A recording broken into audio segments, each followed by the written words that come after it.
Hey, I am Rodeline Shay Mendoza, and I'm going to present the resultant of three or more concurrent forces. I have here two problems. First problem, find the resultant force on the ring due to the three applied forces.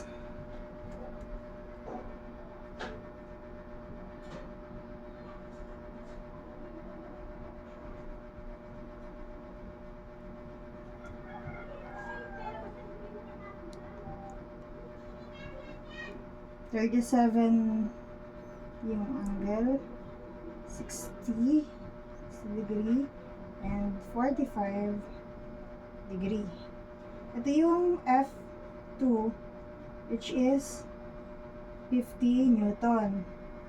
And yung F1 natin ay 30 Newton. So, ang F3, meron tayong 80 Newton. So, first, hanapin muna natin yung horizontal. Rx is equal to, dito tayo mag-start sa F1. 30 cos 37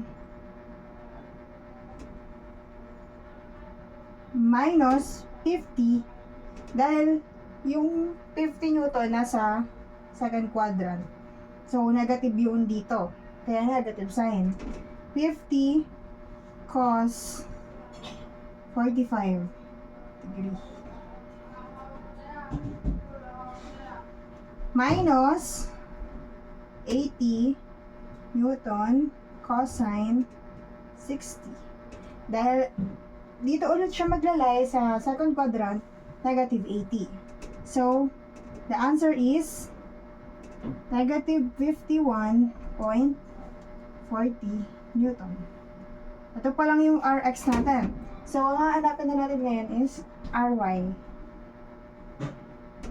Ry is equal to 30 sine. Dahil vertical naman ang hinahanap.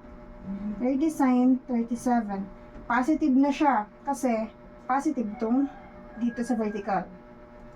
Okay, 30 sine 37 plus 50 sine 45 minus 80 sine. Kaya minus kasi dito pa rin, itong sa baba na to is negative. Kaya 80 sine 60. So, ang nakuha nating sagot is negative 15.87 Newton. Para naman makuha na natin yung resultant ng dalawang force na to, ay ng tatlong force na to, Pythagorean. Square root of Rx tsaka Ry. Negative 51.40 squared plus negative 15.87 squared. The answer is 53.79 Newton. Kailangan din natin hanapin yung theta niya. So, theta is arctan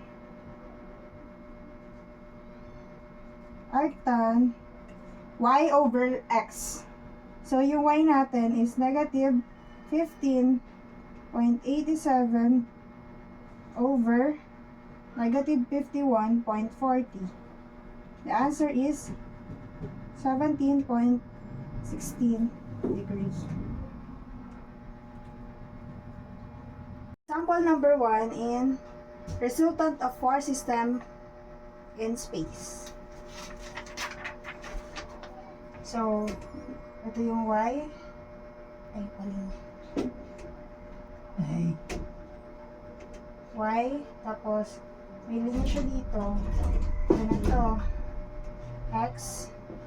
Ito yung z natin. Ito yung y.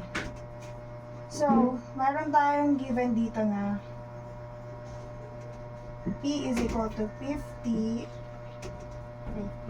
P is equal to 50 lb na may 3, 3, 5.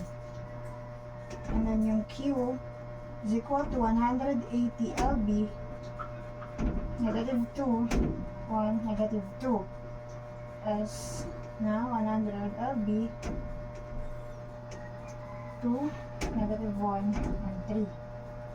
So, ang gagawin natin dito is, yung sa distance, square root ng tatlo na to, which is x squared plus y squared plus z squared. And then, yung fx naman natin is x f over d. Same lang din siya sa y and z. Ganyan lang din ang process. So, table natin. Force x y z d fx fy and fz. So, sa force natin, meron tayong 50 lb, 180 and 100 lb. 50, 180, and 100 lb. So, sa x natin, ito yan, yung 3. 3, negative 2, 2, 3, 1, negative 1, 5, negative 2, 3. So, ang d natin, para makuha natin tong d, ganito lang din ang process niyan. So, makuha natin is 6.557. And then, sa pangalawa naman, sa may q, makuha naman natin is 3. And then, sa pangatlo is 3.742. Sa fx natin, ito na siya. And then, hindi na natin kailangan i-calculate. Ika-calculate pa, pero ngayon hindi na kaya sa oras. So, direct na natin. fx, 22.876. Sa isa, negative 120. 53.447. Hindi na ito, 60. Tsaka, ito same lang din. Kasi, pareho lang silang 3. 22.876. And then ito, negative 26.724. Ito, 180. 38.127. 80.171. Nakuha na natin yan. Dito na tayo sa resultant. Square root ng summation nito. Ay wait, di pa natin nakuha yung summation. Ang summation nitong fx ay negative 43.677. Ang summation naman ng fy, 56.152. Ito naman, negative 1.702. I-square root lang natin itong tatlo na to, ayun na yung resultant. Negative 43.677 squared plus 56.152 squared plus 1.702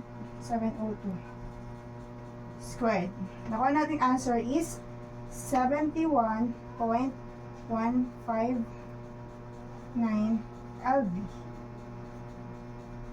Thank you.